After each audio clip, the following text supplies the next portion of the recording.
Hi there, welcome She Days. Here, it's all about chatting like we're at home, cozy, with a cup of tea. I'm Days, and each time I bring in amazing guests from all over the world. Real, inspiring, and multilingual conversations are waiting for you. So grab a comfy spot and let's get started with a new episode.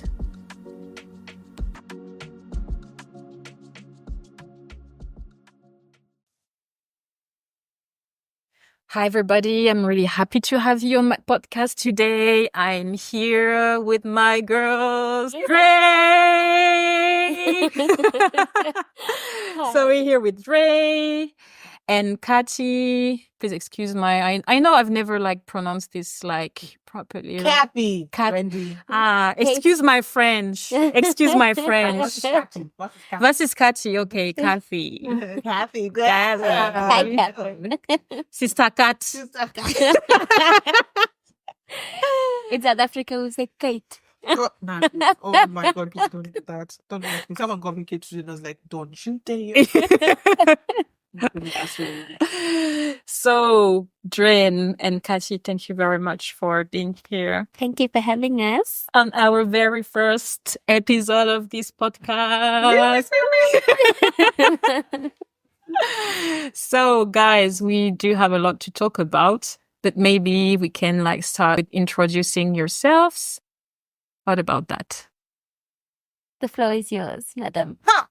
So, Our sister with big sister. Sister Kat. Sister Kat. Kathy. AKA Auntie Kathy. Auntie Kathy. Sister Kat. Sister Kat. Catherine. Hey. Uh-huh. Mambo, anashika mo.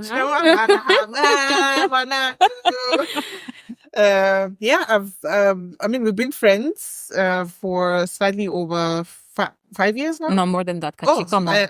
Stop it. Sorry, I'm just trying to. Because I said slightly over. So no, count. not slightly more. It's a lot over. It's a lot over. 7 years, friend. 7 years. I'm so sorry. Non, Sorry. tu vois comment c'est? Cutting the two. Tu vois les problèmes? Yeah, sorry. So we're about 7 years, and I think you were one of my first friends when I arrived in Würzburg. Mm-hmm. I met Really? you. Oh. Yes. I think I met you at actually the time when I started my university here. Yeah, actually, you were looking before. Yeah. And So for how long then have you been in Würzburg? since then, So 7 years. 7 years. Yeah. And in Germany? In Germany, slightly over 7 years. Okay. Since 2015. Okay. That's do the math, please. Okay. About 9 years, right? Mm-hmm. Yeah. Where were you before coming to Würzburg? I was in Frankfurt. Okay. This is where I landed. Okay. Please, I flew. Let's be clear. At least. Keyword, landed.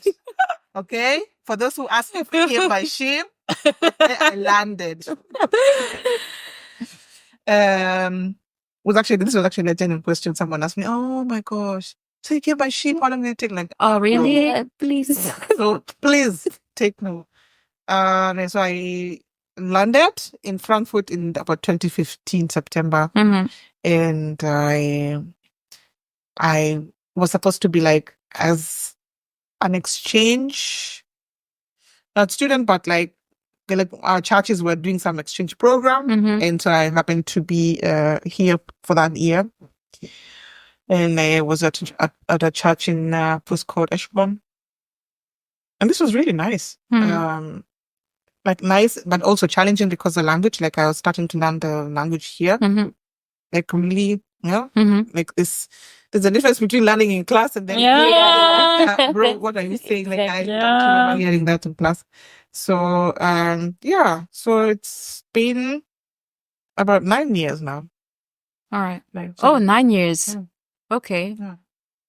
When she says slightly over 7. Slightly over 7. It's actually 9 years. Still over. It's 9 years. Yeah. All right. Okay. Good. And what about you, Dre? Like how long I've been here? How long have you been? I've been in Germany since 2018. Officially, Okay. like that's where I start counting. Okay. Prior to that, I came for a student exchange program.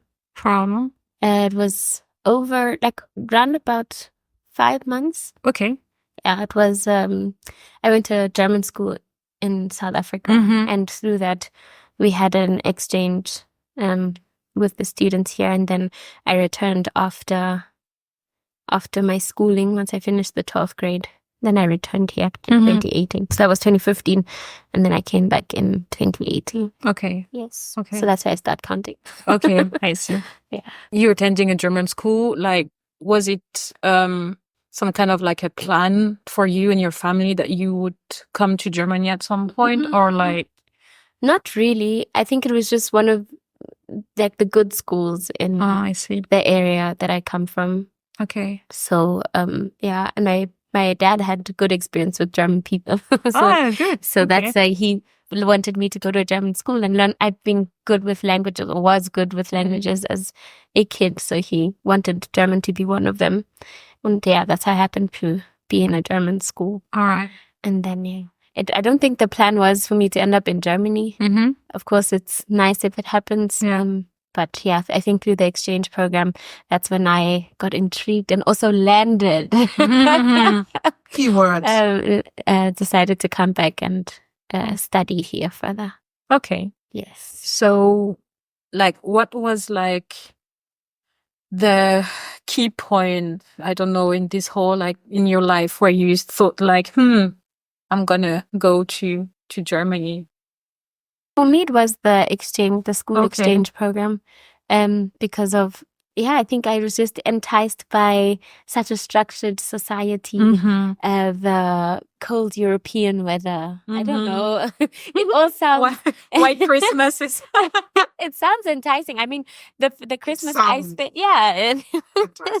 the first Christmas I spent here was with snow, and I had my first white Christmas, and oh my gosh, I loved the people that were in my school, and then it was attractive. It was attractive. So I think that was the point where I was like, here's a place I can start a good future for myself, and I did. My host family was lovely, so they were one of the reasons I wanted to come back. Okay. Yeah. Okay. So when you came here during this exchange program, you went to like a host family. Host family, Okay. a school as well. I was in the 9th grade. So Okay. I had a few months of 9th grade here. All right. What about you, Patu? So me, when I landed, but before that, I didn't ever think to come to Germany. And Germany was never in my mind. Like, it was like not one of those countries you say, when I grow up, I would love to relocate to Germany. Like, it was never a destination for me, because I thought, like, who wants to learn a new language? Anyway, like, there was no English. Was never like for us, for Kenyans. Like, if you are going abroad, it's an English speaking country. Like, everybody's in the States and in the UK. Germany was never in my mind. And so, like, when my pastor, then, because I worked in a church, and she was like, we're considering that you be the one to go to Germany this year for the 1.5 years. And I was like, okay. Like, I was comfortable back home. I was not like in a hurry to leave. I felt like I was in a really nice space. I was happy and content. I wasn't earning so much money, but I just felt like I was really doing what I needed to be doing at that season. And so when she told me, we're considering you being like, because there was someone else here, like, for you to go in the next round. I was like, okay, interesting, but I'm not sure how. Like, that sat with me in the beginning. Like, it only made sense for me when it sounded like the German test. I'm like, oh, this is serious. Okay, I'm going to Germany. Yeah, but it was never like a place where I was like, oh my God, one day. But like, after living here and hearing and seeing experiencing people who've lived in other countries, I am actually glad I came to Germany. Same. I also have the same feeling, despite of the struggles and I didn't really come to Germany I didn't need to come to Germany. I just came to Germany because I wanted to. Yeah. And I don't know, for some people like me coming from France to go into Germany is not a big step, but I mean, it's still, despite of this deutsche-französische Freundschaft, they're like two different cultures. Yeah. It's sometimes a bit. I do have some of like cultural shock sometimes, but it's like it was the best decision, I think. Like it allowed me to grow on my own.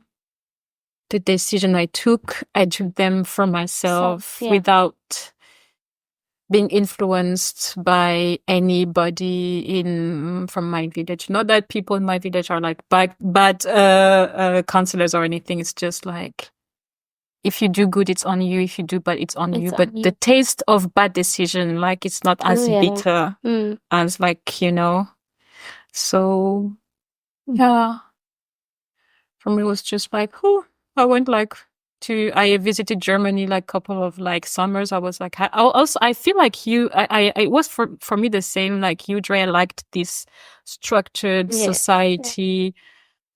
Well, now I've grown. I'm old enough to change about that now. But I really liked that, and this is like what I felt like. Why not?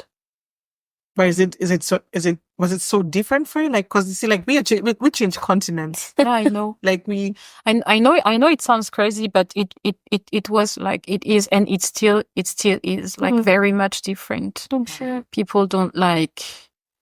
I am not a victim or anything. It's not like I want to be like, oh, poor Wendy, but it's just like it is very different, and I struggle because despite of everything, the French culture is much more flexible. I have the feeling we have somehow this from Latin mentality, Spanish, Portuguese. It's closer, I have the feeling, than the German culture. So I mean, you guys know, a lot of German people love to go to France for holidays and stuff because they like the lifestyle. It says it all.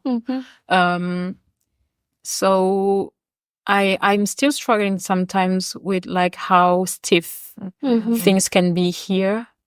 And just COVID was also taught me a lot about those differences, and where I thought I will not be I will never be completely German. I will never be able to embrace and adopt this culture fully, because it's not what I am and how I feel. So I know it sounds weird, and but yeah, even being European, being in Germany also brings a couple of some. Yeah, I mean, changing cities sometimes, it feels like a whole different world. Yeah. So countries even more so, especially with the language difference, the cultural difference. It's a lot. It's a lot of change. Yeah. And even before coming to Germany, German was has never been, but learning languages has always been my thing, field of studies and everything, but German was never a question. Never in my life until I arrived in Germany. So this is also. So speaking of COVID, do you think at this time it was difficult to be away from home? Oh yeah. I started when COVID started. That was the beginning of my Ausbildung, so my studies. And I had just entered, that was the prime time of Germany, you just finally find some settling in the place. And I sort of chose the career, but not really aware of what I chose. And then COVID hit. So it was 3 months into the Ausbildung, into the apprenticeship. And then COVID hit, and then we were everyone was uncertain, because I remember, like, even remember the exact day when it was announced that there was some virus that's going around and it's in China.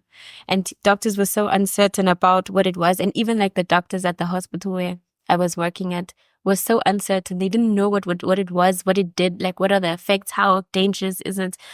And it was announced that COVID has hit, like the first case of COVID was found in Germany. And then I feel like that's when my walls collapsed, because it's like you're alone, firstly, like no family, nobody to. At that point, I was living in like a Wohnheim, so like just accommodation for students, and so I had no family, no friends, nothing around me. And then you hear there's a virus that could kill you possibly, because I mean that's how extreme it sounded when it first came out, you know. Absolutely. And then. Yeah, I remember like contemplating, like, do I go home? And here I am protecting lives of people I don't know. Like, that was the first thing for me. Like, what job did I choose? I chose a job where I have to be on the forefront. What do you mean? Like, me?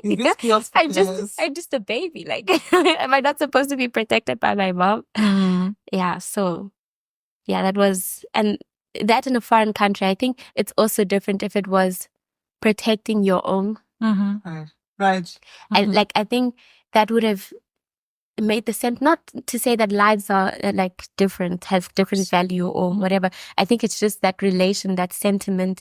You know, if it was a granny that I knew growing up and I saw her at hospital, I have a different sentiment to one that I'd just seen for the first time and I don't even know where she comes from or understand her language properly, or, you know. So it was, Could you speak proper German back then? Do you think your German was like... okay, let me rephrase it. Did you feel comfortable with German back then? Not as confident as I feel now. Because, sorry, to talk to a granny here in German, it's like, we're not talking about standard German, right? Exactly. And now you have to prove yourself, because firstly, like, they see your skin color, let's be honest, and they look at you, then they already underestimate your abilities, your intelligence. And they just assume. Yeah, exactly. So now you have to prove yourself, and then your German is not on par, but you're trying to fix the emotional chaos that's happening within you. Absolutely. And parallel to that, trying to make sure that this granny feels, I don't know, comforted and know, like, even though you're uncertain about what she has, I mean, you're dressed up from head to toe with mask and everything is covered. So, yeah, it was... So you were like at the hospital at that time? Yes, and I was in Ansbach. It's like a general ward, so it was for everything at that point, because they were restructuring and rebuilding the hospital, so they'd put everything together. And that's why, like, even as a midwife for the first year, and because it was COVID, everyone, I don't know if you remember, like, even like the doctors who weren't finished with their studies, they had to already go into the field, and they graduated even though it wasn't that far. And that's when even as students, we were only in I only had started 3 months into my thing, and I was already on the forefront. So I was already helping. And like, that was the thing. Everyone just had to put in their hands because people were falling out from work. We had like an even worse case of like, Mitarbeitern. What do you call it? Yeah, like workers that were not able to work because they were sick or had to stay at home because of a child that was sick. So, you know, it was a big case. So everyone who could help had to help, and at the point we were the closest to having 3 months of biology. Crazy. I know, I don't know how it was here, but I know in France they even called back retired doctors, nurses and stuff. Exactly. So I think it was it was very so then how was COVID for you, Katie? Well, thank you very much for that question. I mean, it was interesting. But it was something you have to know about Katie. This is like typical Katie vocabulary. Interesting. Yeah, but interesting like is not defined. But it only means that it wasn't good, but it wasn't bad. It wasn't mainly not good. Yeah. Okay, it It's was like 60-40. Okay, let's elaborate. in this case, it was actually 60-40. But like interesting because like the dynamic of my work didn't change as much because like we go out to the people. So it means that we still had to go to the people. But we just needed to like up the measures in terms of wear a mask and each other, which is very uncomfortable. But this was like the first time where you actually like had to call your clients like way before. Yeah, are you all Sedek gesund? Are you healthy? Yeah. And then now like decide if you want to go visit the family or not. But the dynamic was just like 40% from like the 40 side would be the fact that there was no contact. Like just as I said, I would be alone in the apartment. There's a time I met a friend. Like on the street. I hadn't seen her for a while. Okay, she's not like a friend, but we worked together. Then she had left, and then we met like downtown, and I was like, "Oh, so I'm still like, yeah, nice to see you." And she's like, "Yeah, it's so nice," but she was like, not sure if she should hug me or like she's like, I'm not sure. And that it was this time where there was also like a restriction of like like you couldn't even walk around without even just in the city without any permission. Yeah. And so there was this like restriction of like if the cops saw you, they'd be like, who are you and how are you related? Why you like on this, the like, road here? and I was like, bro, like, yeah, oh, I see the police there. I have to go. I'm sorry. I can't. Like, I'm like, I can just, so I just wanted to say hi to you. And she just left. And I really didn't, it didn't make sense for me.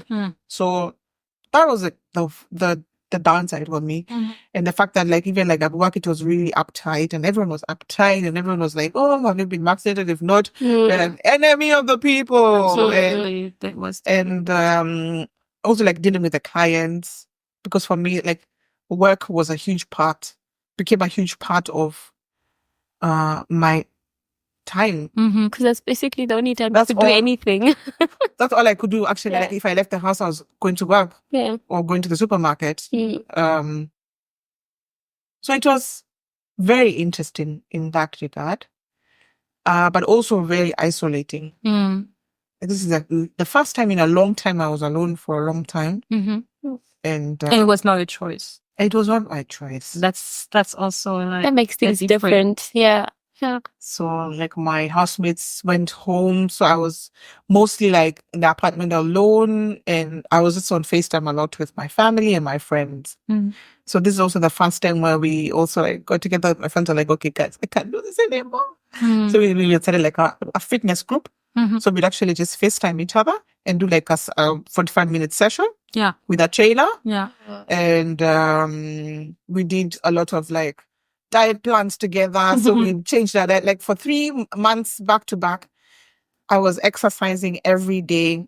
I changed my diet. I went off dairy, off wheat. And I just felt like, okay, life is actually going. But remember, like this is not contact. This is not one-on-one contact. This is like virtual contact. And this is what was getting me by. Yeah. And being a sanguine or a very extroverted person is hard. It's very hard. So I was just in my mind, I just want to go. I just want to go home. I want to come home. Because in Kenya, everyone was so relaxed. And so, like, what is COVID? Everyone is still on the market. Yes, going around their business. And so it was pretty interesting. So did you guys have the impression that the reality back home was different than what we were? I think actually generally like the laws in Germany are really taken and obeyed by people. Like they really take what the government gives them and make it law, you know? Yeah. And I think like South Africa, for example, like, yes, there were people who obeyed the law and things like, there was like times you could go out and not, you know, like lockdown and, you know, from this time to this time you had to be at home. Yeah. But it's difficult to govern, a people who are, sort of have their own. Govern also people who don't understand what's happening. Exactly. Yeah. So you're trying to actually explain to them some scientific stuff and they're like, what are you talking about? Yeah. like I didn't see anybody dying in my family. So what's this thing you're saying? What is this? Distance or it's social distance. Mm. And people like didn't get. But also we didn't have the resources to educate people enough. Mhm. Like, I what's think, happening. like, from my experience or what I heard from back home is that like people did witness other people dying.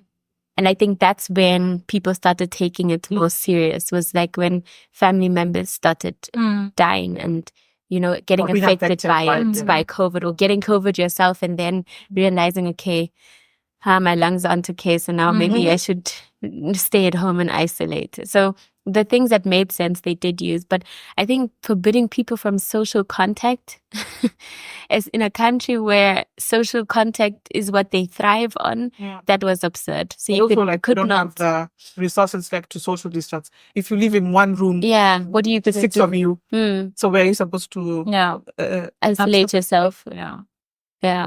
And you can't, like, it's expecting an economy that's already weak Yeah. to now stop completely. Absolutely. Like, at least here, you know, we could survive a bit. You know, we knew like the basics, we were taken care of. Yeah. But back home, that would mean somebody's not eating, somebody's not, you know, those are things that. Yeah.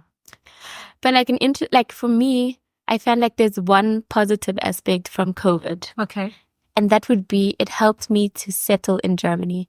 Like, Okay. I don't think I would have had a social, like a proper social circle, or like actually living here. I think like before COVID, I was just residing here as in like my body is here, but my mind, my social contact, my everything was back home through virtual aspect, like FaceTime or whatever. Tried to keep touch with my friends all the time. So I spent a lot of time in my room calling my friends and family, trying to make sure that those relationships are maintained. But tried to do that for 3 years. 3 years without having that contact. Exactly.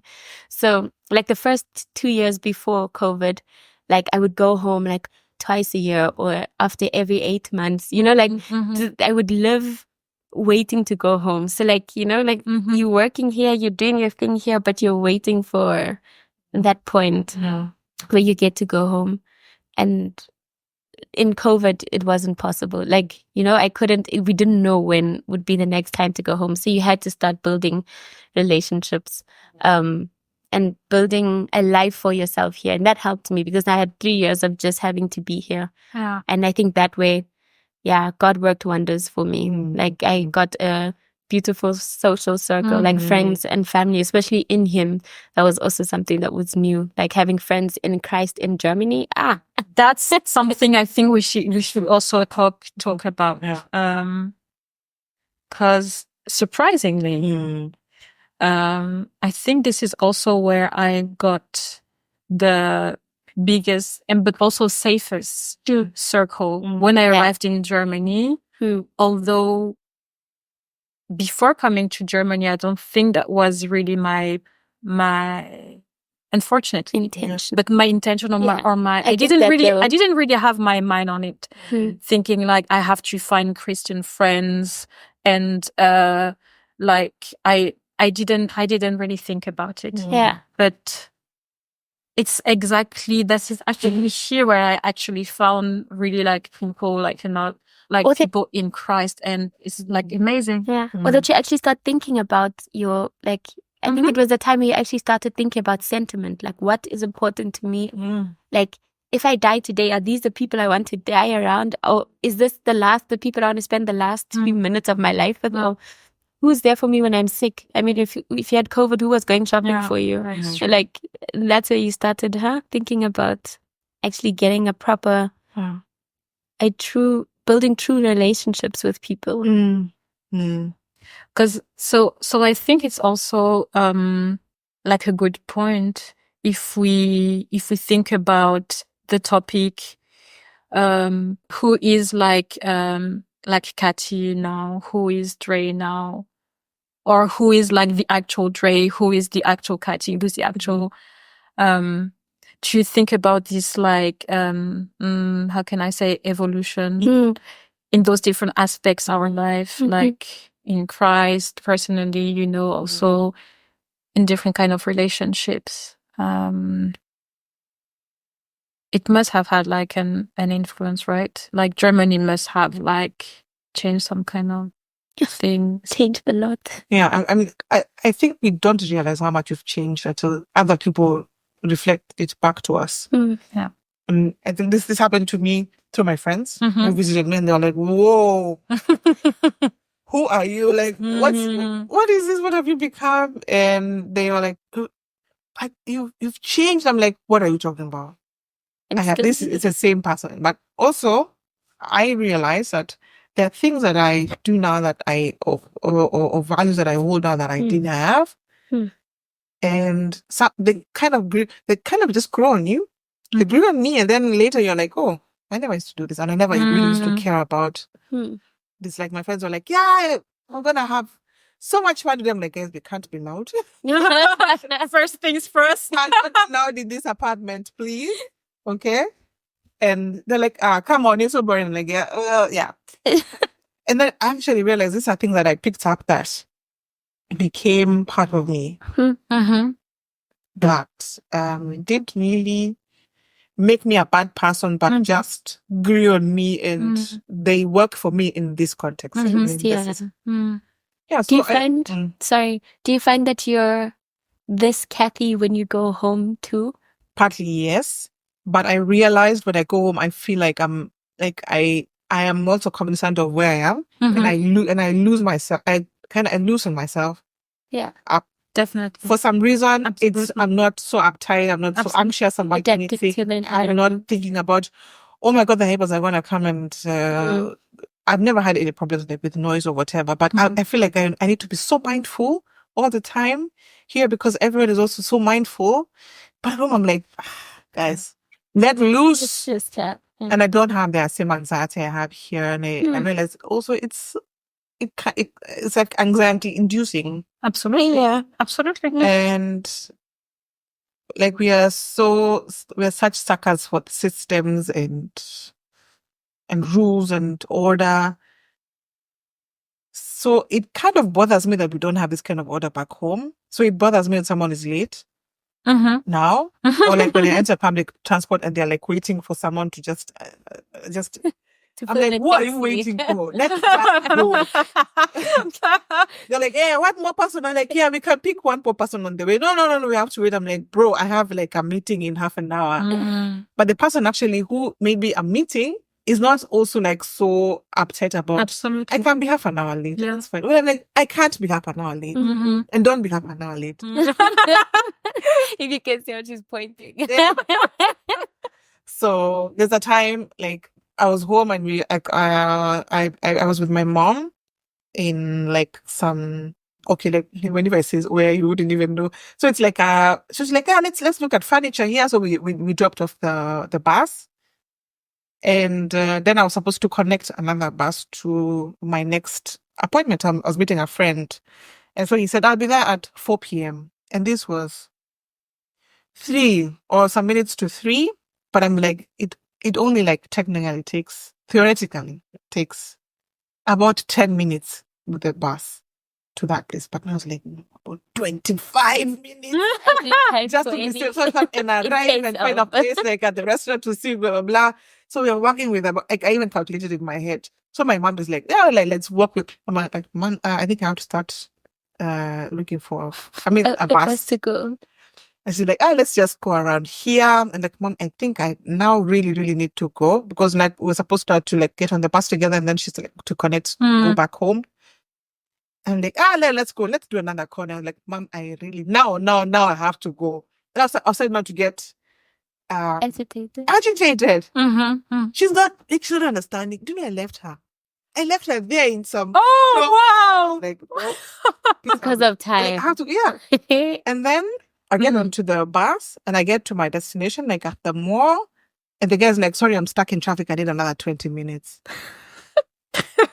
Sounds like home. I cannot. And it wasn't really 30 minutes. I think it was like half an hour. I left my mom because I'm like, I can't be late to this meeting. But then I guess like, yeah, I know there's traffic on this road, but maybe you'll wait. I don't know. But I realized, oh my God, it's so ingrained in us. And yeah, such things. And I don't know, so many other things, like little things that like, you're like, that's irritating. And then I used to do exactly that. You know? Yeah, so we have changed, definitely. Mm. And I think for me, it's been about 8 years. Mm. So that's a lot of change that happens, even in involuntary, like just even indirectly, Yeah. even without you noticing. Yeah. Yeah. So yeah, and my friends have suffered in my hands. They were like, we have to think about if you're going to come and visit you next. So I'm like, hey, it's not that bad. And like, don't you dare leave the water running. This is not. Do you have enough water in your country? Hey, what's this fussing about? Yeah, so like then later when I actually reflected, I was like, oh, there's so many things. Like they were encountering a different Kathy Mm. because we had not spent so much time, like such a long time together, like in 6 years. I don't know. Since I've been here, I haven't spent so much time with my friends for them to actually notice, oh, she changed. Like, this is a 7-8 year old Absolutely. German cultured person. Person. Mm. So, I think that, and the difficulty is letting the two worlds yeah. collide, like come Yeah. together and Yeah. coexist. I find that's like the difficulty in me, like trying to choose the good values from both and make it into one person, you know, and try and, because I mean, somehow I came here when I just freshly turned 18 or like I was turning 18. So I think that's like prime time when I don't know myself as a South African adult, you know, and it sounds weird because I'll always be South African and will always be who I am. But it's still a difference.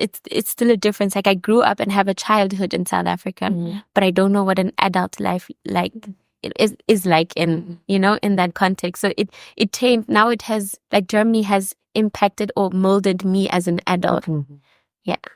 And I think like now trying to stay true to my roots and to who I am as a South African and as, you know, I was raised and molded to be. Yeah. And now also taking this new ideology that I found, this new space where I have chosen to make home, trying to take those aspects. And I remember like one thing I struggled with or still struggle with very much is the self-love thing. You know, like Germans have that one thing that they really prioritize themselves. Like, and they're very direct about it. You know, it's like, they're not apologizing. if I'm cooking for me. Yeah. And it's my dinner time or my meal for me. You know, I'm not preparing for in case of if somebody comes. And it's not because they don't like you or they don't want. It's just the thing of, this is what I've planned for me and this is how it works for me right now. Yeah. So I can't plan of in case, because then I'll cook too much and then the food will get messed if nobody comes. Right. But back home, those are the thing. The people live for people. Right. It's a whole different concept. So I know I grew up with my mom cooking extra large pots in case somebody were to decide to come and step by for dinner, and then she'd be able to offer them a plate of food. So like no, your food is like yeah. So it's like things like that, or like, you know, if I'm inconvenienced, I'm not going to do it. Like, you know, the German mentality is, if I'm inconvenienced and it's not working for me, then I'm not going to do it because it doesn't work for me. And it's got nothing to do with you. I don't have anything against you. It's not personal. It's not that deep. But back home, they'd be like, you didn't even think about me and the person around you. How do it affect the other one's aunties, friends? And you think about people you're not even related to or connected to in any sense. Sometimes. You know, exactly. But it's like, it's choosing that. But when am I selfish then? Right. You know, like, how do I choose me and prioritize myself, but still be that loving, caring person who thinks about other people? So it's like that conflict. And I think that comes in regards to many things, like, you know, the time thing. Like, yes, of course, you're okay. Like, I mean, you have to have lenience that things happen in life that make you people late. But where do you also prioritize your time and say that my time is precious and valuable? So if you don't take it serious, then, you know, then we have nothing to do with each other. You know, if we say 10 o'clock, and I imagine telling that to... I have nothing to do with you. Make me You're like, what? Yeah. This is just about like boundaries. Yeah, yeah. And then like But this is a challenge. It is because in Germany, like where like you feel like you have like to set like boundaries is different than probably Yeah. other places. And that way it also makes you a different person. Yeah. I think because Actually, you're right. Actually, now I realize that the boundaries part, and even maybe probably the reason why people are saying, oh, you changed your difference because now you're setting boundaries. And they take it as, oh, you've changed and you are uptight and you don't want. They take it personal. They actually take it personal, Yeah. but you're just trying to actually build a boundary, and it's not gemein. Yeah. It's not. Yeah, it's not against them. It's just an unknown thing as well. Like generally, I think in like certain communities, boundaries are not or not taken serious. It's not known. Yeah. Not known what it is to set a boundary. And I don't know, because they know quite well how to set boundaries with kids. But I think it's boundaries that benefit them. Like if it's if it's things that it's if it's areas or things that benefit them, and you put boundaries against those things, then it's a problem. Like so many families who depend on, like we do a lot of black tax. We have them done. Anyway, so it's actually it's almost like your family expects you, not like, I'm not talking about like my family directly. My family don't do that to me, but I know also of extended family or friends who expect you to come through for them if they need anything financial or any favor, whatever.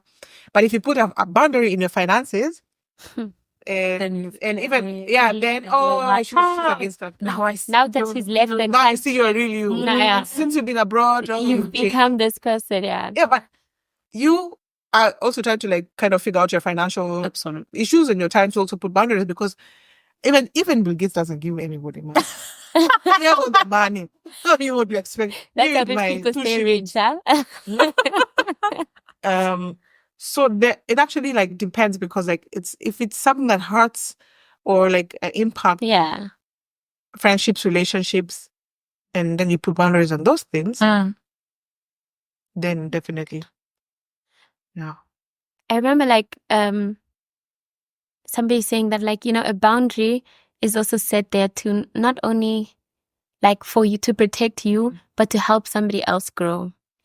And that has like changed my perspective of boundaries, because I thought boundaries were being selfish, like that boundaries, because like trying to see a boundary as a form of self-love and love towards other people. And I couldn't picture that. And like, my therapist helped me there to see that, okay, a boundary is to protect me from what I feel like I need to be protected from, that will unsettle and make me uneasy, but also to help that person grow and develop in a way that is good for them, It's like the borrowing money thing is a perfect example. It's like, it's not because you're saying no because you don't want to give the person, why you have to say no for yourself, but also you're teaching them not to be reliant on you and dependent on you solely, because you need to teach them how to fish the same context, Yeah.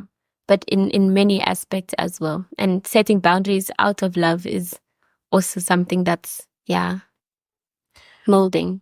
But how is it like so obvious to do those with kids, to actually set, because like the reason why you also put boundaries on kids, right? It's because you love them. Because you love them, and because they need them, and then like it's obvious for kids, right?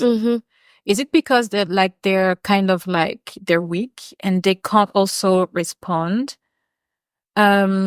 That like as an adult, it's then like a different story, because when you just like set a boundary with a kid, either, I mean, depending on the age, of course, but either they accept it and that's it, but you can always correct them or discipline them.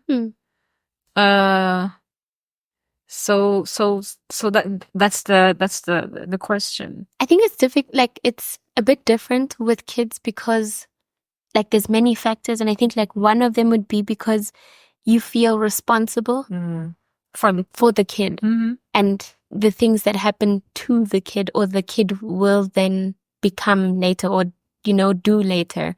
So I think like that's where firstly the boundary is different, because another person you don't feel really responsible, like an adult I don't feel responsible for your decision making, but I feel responsible for my child's decision making, because they're going to look at me and be like, yeah, you didn't teach your kid correctly. So that will always be in my head, because I feel responsible for that. And I also feel responsible for you and the whole thought process. And it's also different if it's like you're saying, kids absorb easily. So I train you to what I think is best. Right. Yeah. I actually agree, like, but my case is also like slightly different, because I feel like some parents who do not know the meaning of boundaries or do not have a healthy definition of boundaries, they do it for control. So that you're just teaching your children how to, you're molding them for you. So that when you say, go this way, so I just feel like some parents just do it for the sake of, I need to be able to kind of make this kid flexible enough to follow my orders. That's it. That's like and then now in return, in terms of now when you set boundaries on things that they want from you, then it becomes offensive because they do not have healthy relationships with boundaries. And they were not able to teach your children. So their kids that's why kids suck up to their parents. They lie. Suck to them and they lie because they want to please them. But this is actually how they've been brought up. Unfortunately. And there's a lot of parenting in our lovely continent. The community in general, it's quite like Black community, generally speaking, because you have the same phenomenon in the Caribbean, in America too.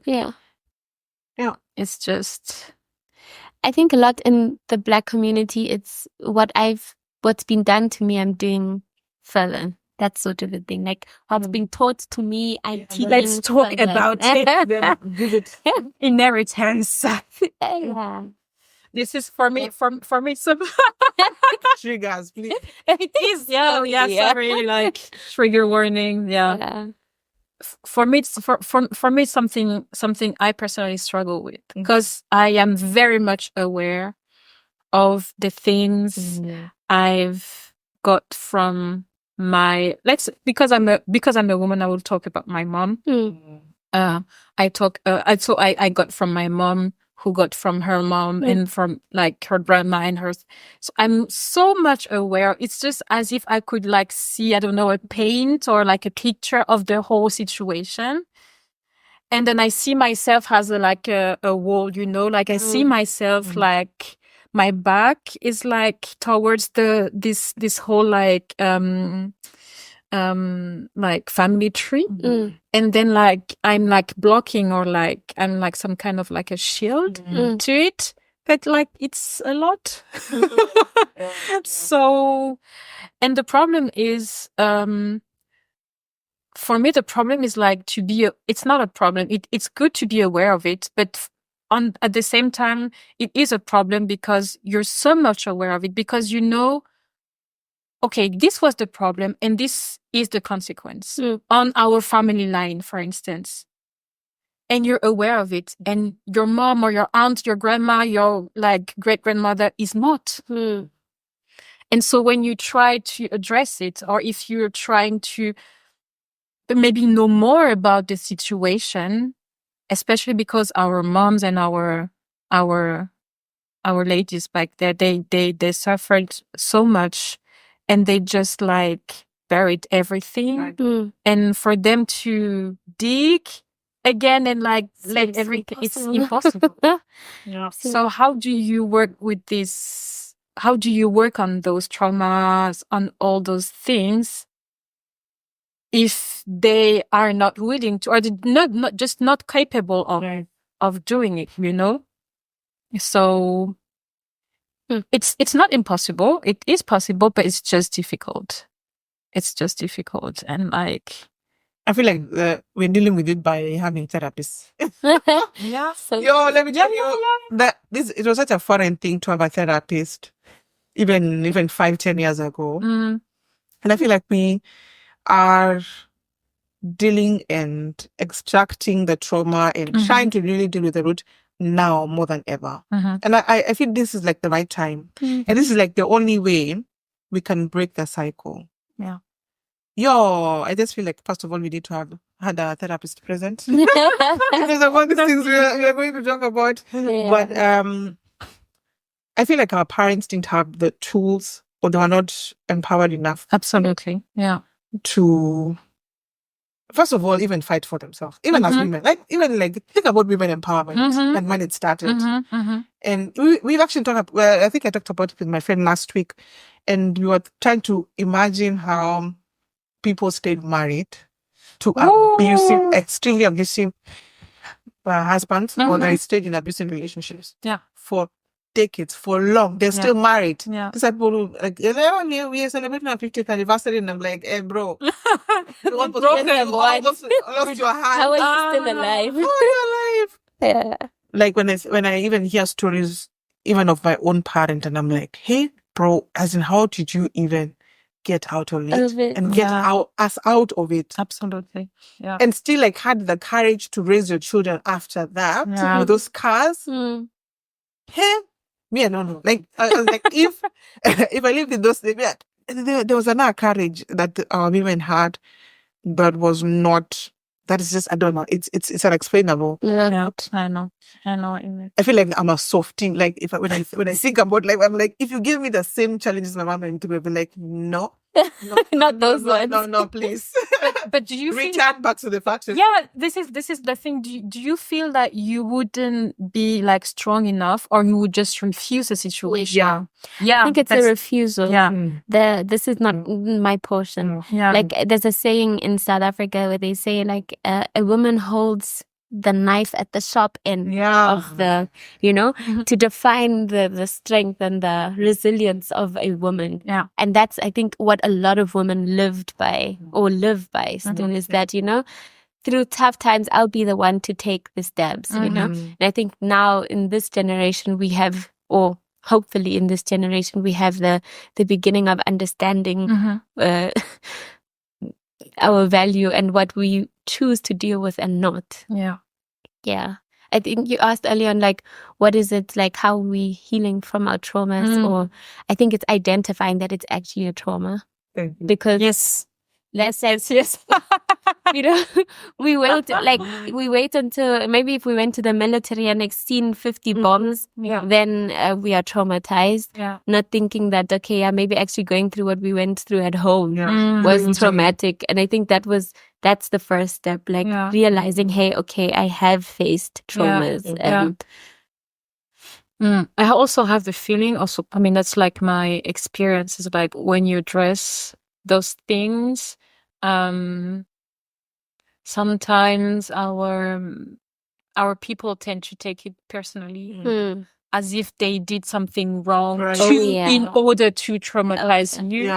Whereas it's not the case at all. They were also just doing their best. Absolutely, and we know that it's just. I think that that's also the challenge in trying to. Maybe I should stop trying to address it. But it's just like sometimes just have questions, about like, I have the feeling this and this happened. Maybe sometimes like the Holy Spirit gives you some kind of an idea of like, and then you want to dig or to bit more about it, and they're just not ready, which is fine. But then they tend to take a bit serious, a bit personally, not seriously, but personally. I don't think our parents get it. There's a friend of mine who was telling me like she approached her mom because she was feeling like completely alienated. Oh, okay. And like they had a really strange relationship, and she was like, she told her like, I think you adopted me. Hey, whoa, you big head.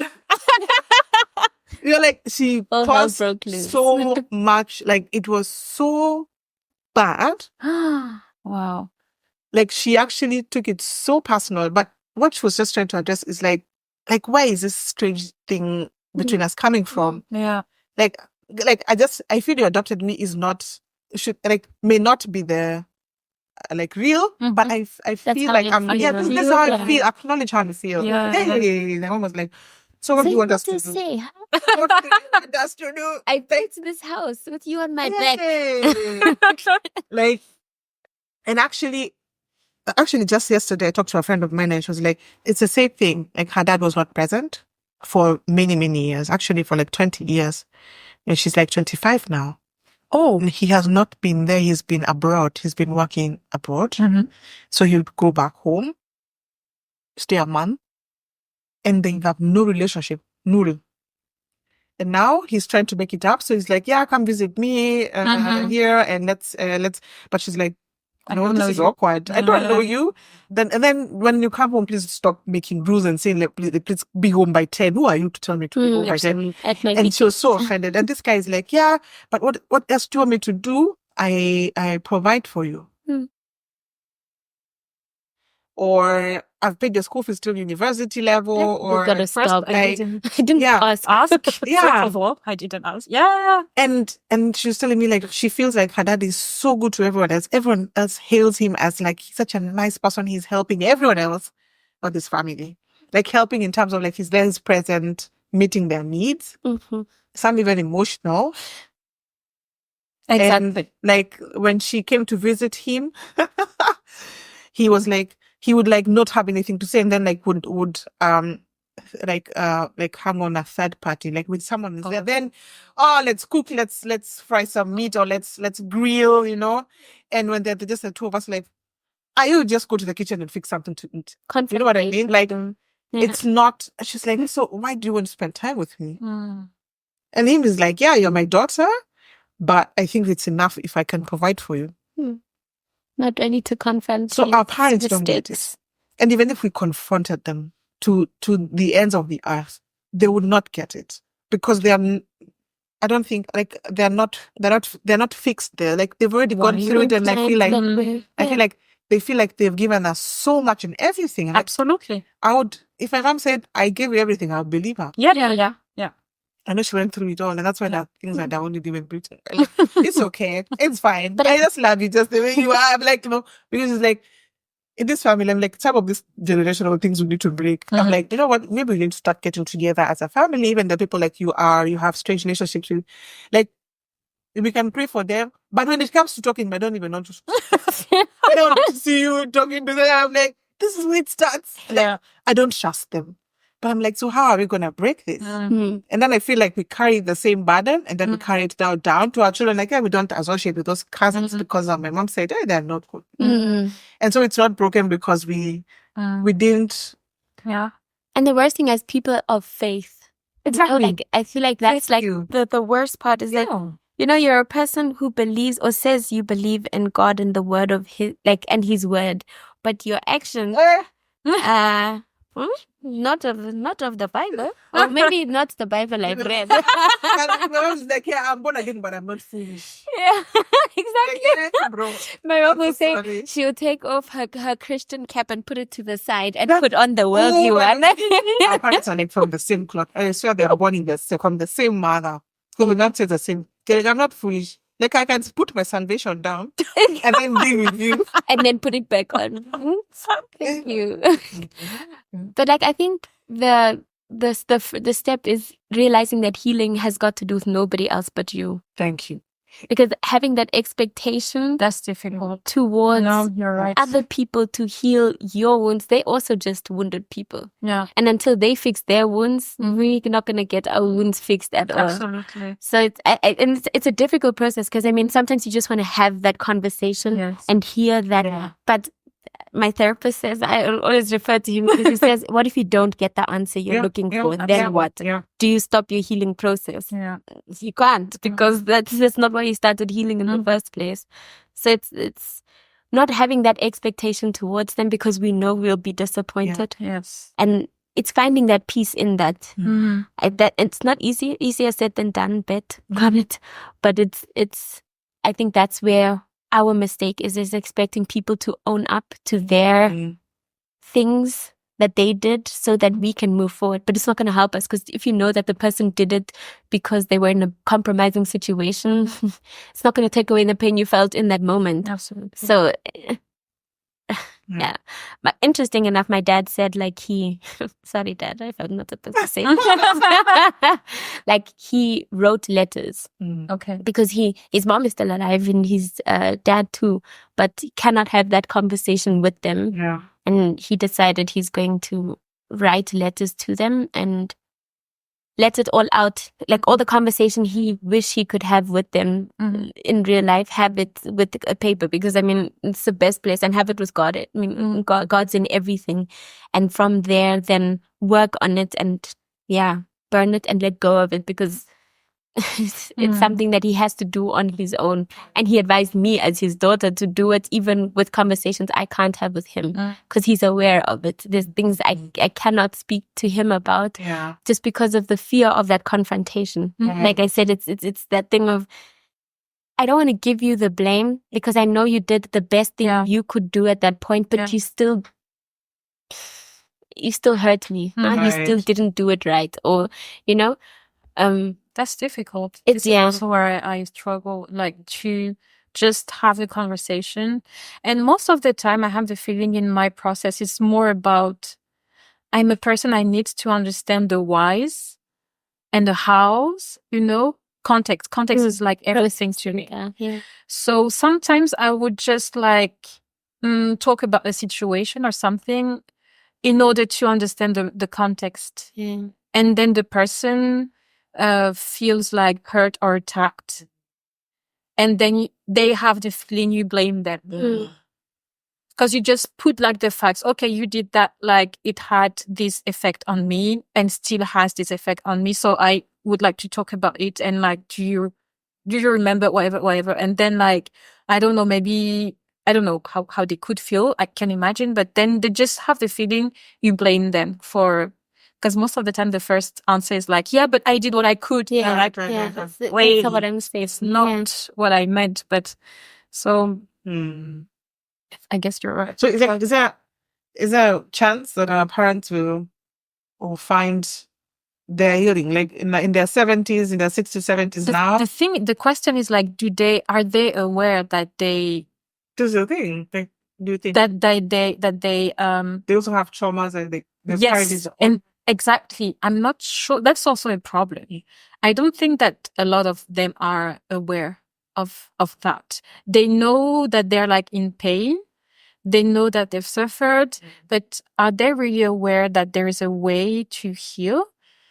Are they aware also that like moving on is not about anybody else, it's about themselves? I've heard a lot of people in my family, especially women, unfortunately, saying like, I will not forgive. I'll never forgive. Like, you can do it, but like, you don't give forgiveness for other people. If I hurt you and you forgive me, it's not because you give me grace. It's about your own life.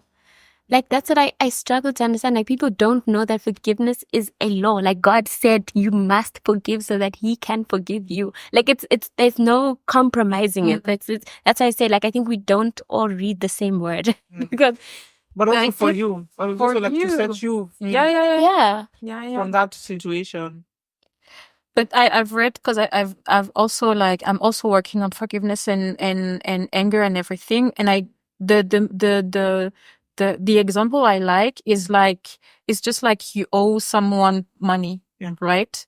And like, I've been owing you, I don't know, like 300 euros for, I don't know, maybe 3 years. And you could do some stuff with 300 euros, right? And then at some point you go like, you know what, it's fine. I don't need those like 300 euros. You just like keep them and then I'll move on with my life.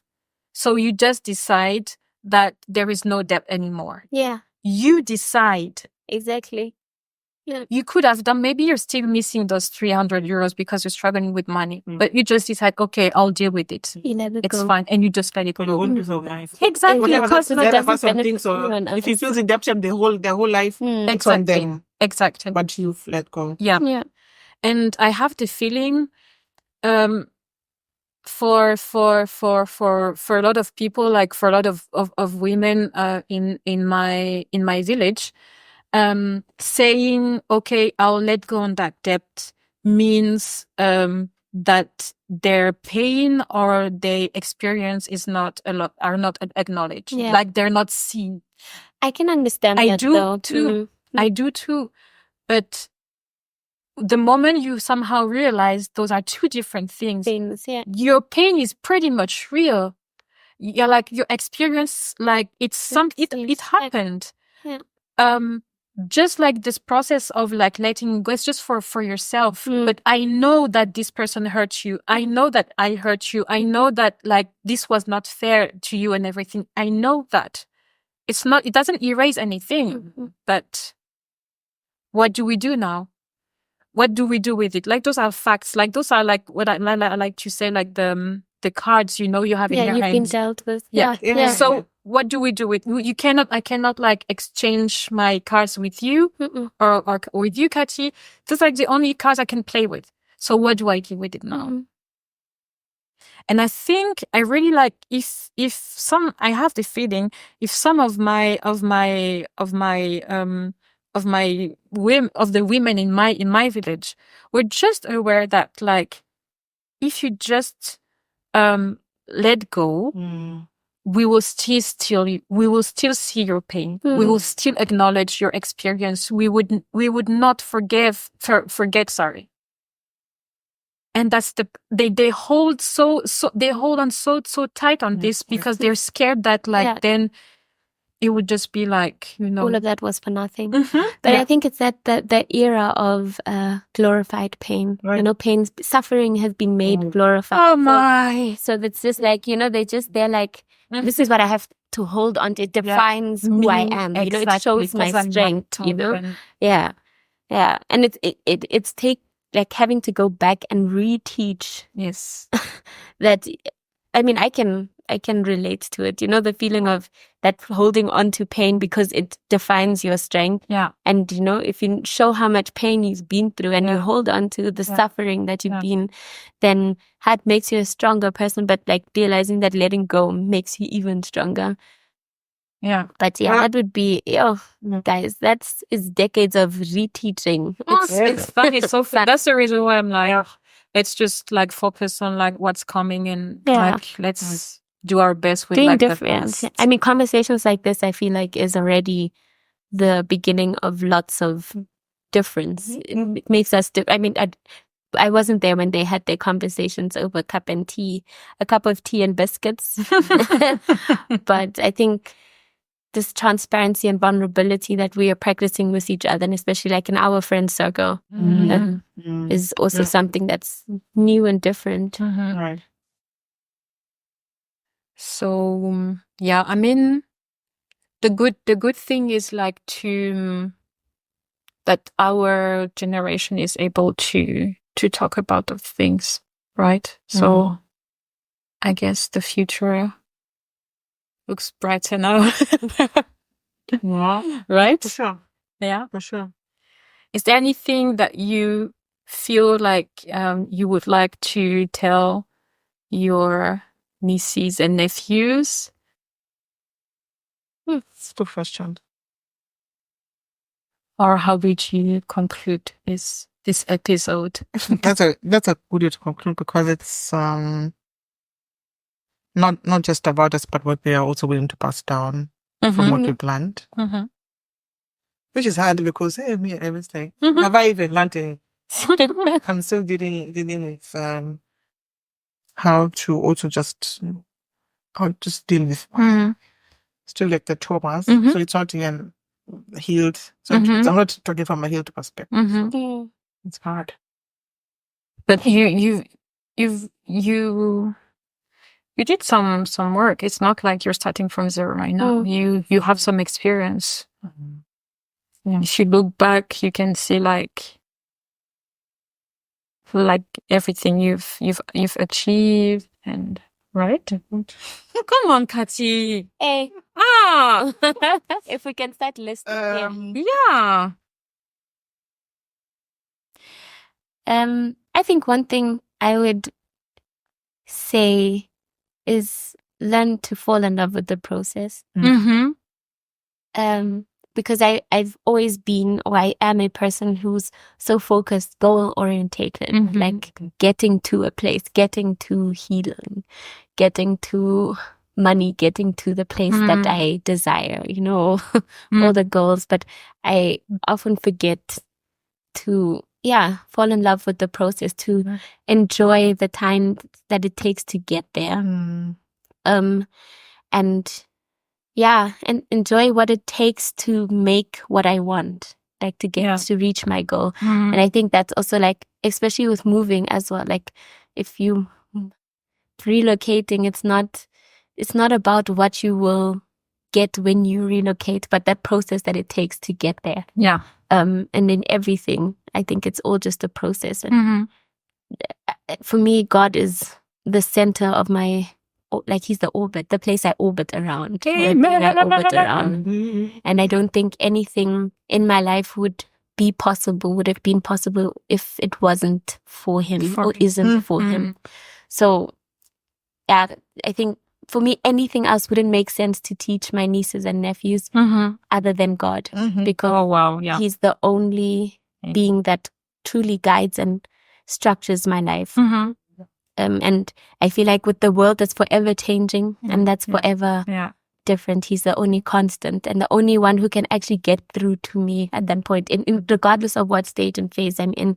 Even when I was at my rebellious 17, 18-year-old, or whether I was my abiding and disciplined 21-year-old, it was always adapted to the form of who I am. And I think God can do that. Or not, I know God can do that with every being. Yeah. So I think it's holding on to the hem of his garment. Yeah.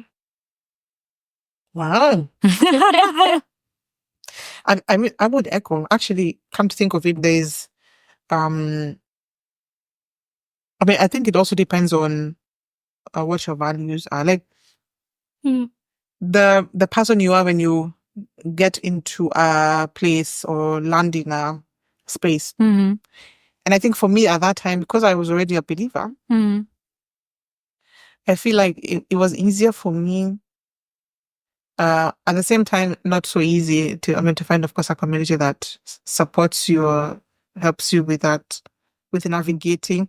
But it's the faith that also like just helped me get through those little moments where I was in doubt and and it's so important. And I think you're right.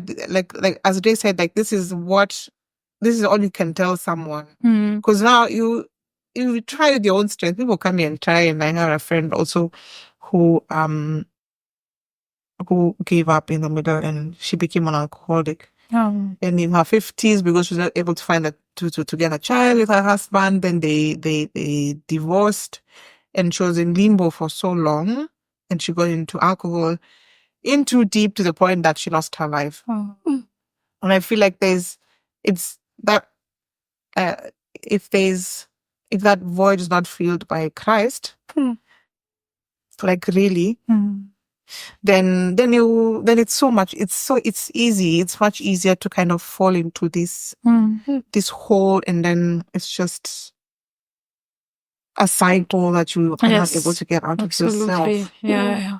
We were not made to get out of those things on our own anyway. So and it doesn't even help that you don't find people of the same faith or same values. Yeah, it's so hard, and I think this has been also my challenge for long, is just to find people like of same who share my beliefs and faith values, and don't find me strange. Tell them that I go to church on Sunday. So this is actually so important, and I feel like now we've claimed more like faith more for us than maybe even our parents' time. It was because religion was also cultural. Yes. Yeah. And it was like you are required to take your children to church. It had less to do with faith than yes. Yeah. So the spirituality was somewhere there, like dependent on your husband or who was a pastor or something like that. And like now we have a relationship with Jesus, and we make a huge difference. Absolutely.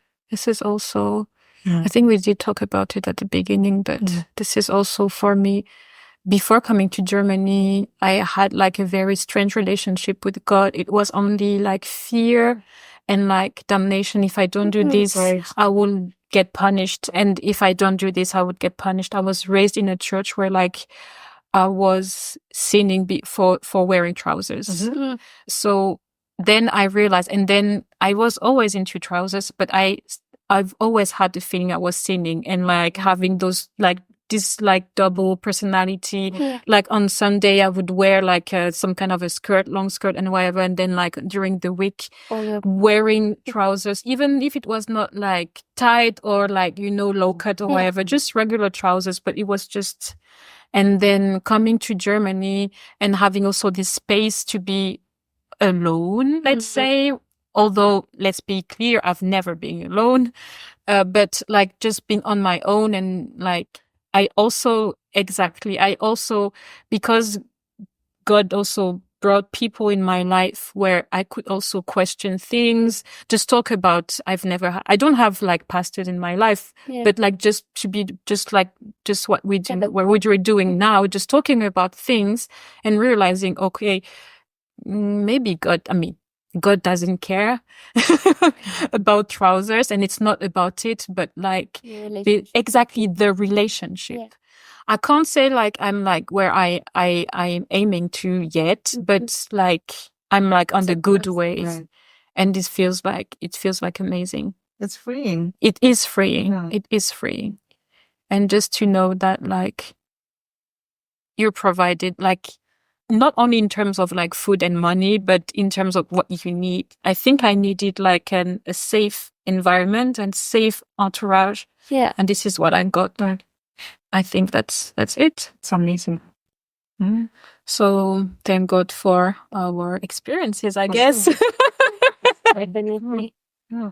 I really look at our kids also, like we raise our children with this this like in mind, like also very aware that we were exposed to a lot of trauma, but also like raising them for them to have a relationship with Christ themselves, and not exposing them to what we have or have gone through, and saying that my way of life as a Christian should be yours, but also allowing them to just have a relationship with God themselves and stuff. And I feel like a lot of these issues that maybe we went through, during our time, would not come up if we also allow ourselves to be those kinds of parents that are also used by Christ. Like and I feel like our parents, they tried in the capacity they were hard.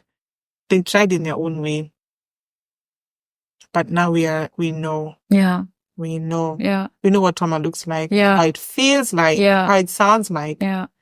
And sometimes even like when I'm talking to small children, or when I see parents talking to their children, I'm like, I can see, like I can already feel like how a trauma is going to be formed. Absolutely. Or how it is going to be affected for the rest of their lives. So we know, and we're very aware, and I'm so happy that we've come to a point of this kind of awareness for the sake of our kids. Absolutely. Yeah.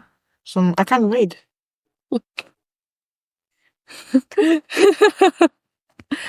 All right. Thank you guys for this nice conversation. So this one was recorded for the sake of the podcast, but this is one of the numerous conversations that we have in our daily basis. Yeah, right? Yeah. All right.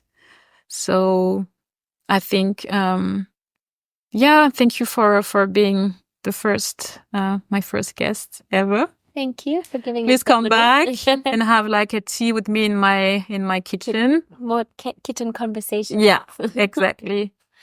And let's talk about those inspiring people around me in another episode.